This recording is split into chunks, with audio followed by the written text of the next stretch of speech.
Look, let's get into our top bracket, and not everyone's going to be able to afford these, but look, my favourite suburb in that $1.5+ million bracket is Mermaid Beach. And Mermaid Beach is pretty much the most expensive suburb of the Gold Coast, probably excluding, I'd say, Sovereign Islands. That's up sort of towards, I'd say, Runaway Bayway. It's kind of off the coast. It's like a man-made sort of island section there, and it kind of feels like driving through like an estate on the water of like Florida or Boca Raton or somewhere like that. So it doesn't really feel like Australia. So I don't even want to mention that because it doesn't work. Like I can't even, factor that in. But anyway, Mermaid Beach is pretty much the next suburb down from the center of the Gold Coast. So your Surfers Paradise main beach area, and it's on the cusp. It's basically just in from Pacific Fair. The famous North Cliff Surf Club is actually pretty much right on the corner here. And yeah, it is, in my opinion, probably your best suburb for capital growth in all of the Gold Coast, except it is very expensive. So it's about $2.5 to $3 million at the moment, depending on where you look. I think some sites will even tell you it's a touch over $3 million. But look, Mermaid Beach is basically your, like, I'd say, probably best location in all of the Gold Coast. This is just from the City of the Gold Coast website, and it'll just basically show you that there's everything to do: swimming, surfing, shopping, facilities.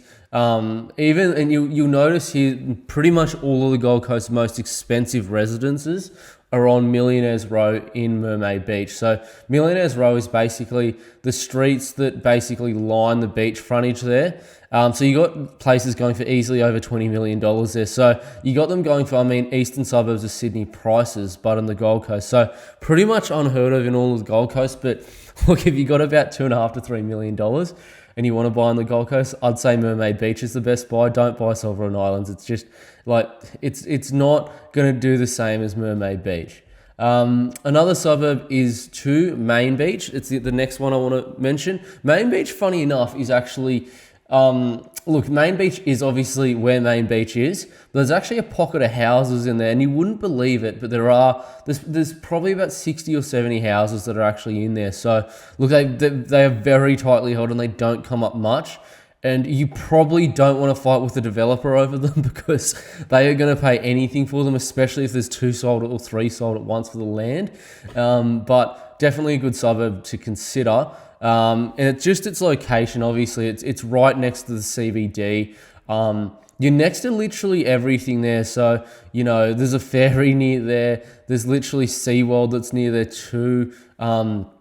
If you want to walk towards the Spit, it's actually pretty quiet there, funny enough. Some of the main marinas are there too, which is quite nice.